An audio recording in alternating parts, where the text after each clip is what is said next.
खुलुमबाय बे समाव मोनसे जर'खा खौरां बाक्सायाव मैदेरनि उदखारा सानफा एफा बांनायनिफ्राय बांलांगासिनो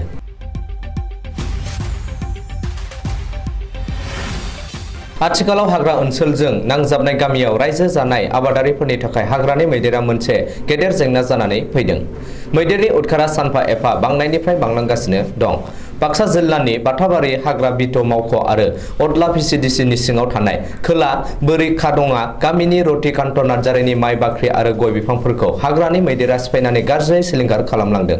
रतिकान्त नार्जारिया फोरमायनाय बायदिब्ला हाग्रा ओनसोलनिफ्राय सुबुं थानाय ओनसोलाव आदार नागिरनानै ओंखारबोनाय हाग्रानि मैदेरा थांनाय हरनि 8 रिंगासोआव फैनानै बिथांनि माइ बाख्रिखौ सिफायनानै 40 मनसो माइखौ जानायजों लोगोसे खमैबो 50सो गय बिफां आरो लाव मैगंनि बैसांखौ सिफायनानै गालांजोबदों।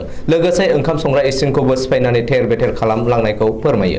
मख'जाथावदि मैदेरनि गाग्लोबनायाव रावबो सुबुंनि जिउ खहा जायाखै।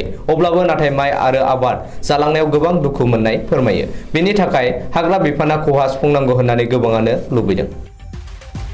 थांनाय हराव हाग्रानि मैदेर माखासे फैनानै जोंनि गामियाव हाबफैनानै जाहानि न'खराव अत्याचार खालामलांदों, गाग्लोबलांदों। एखेबारे माइ बाख्रिबो सेफायदो जालांजोबो आरो बारिनि गय बागानखौबो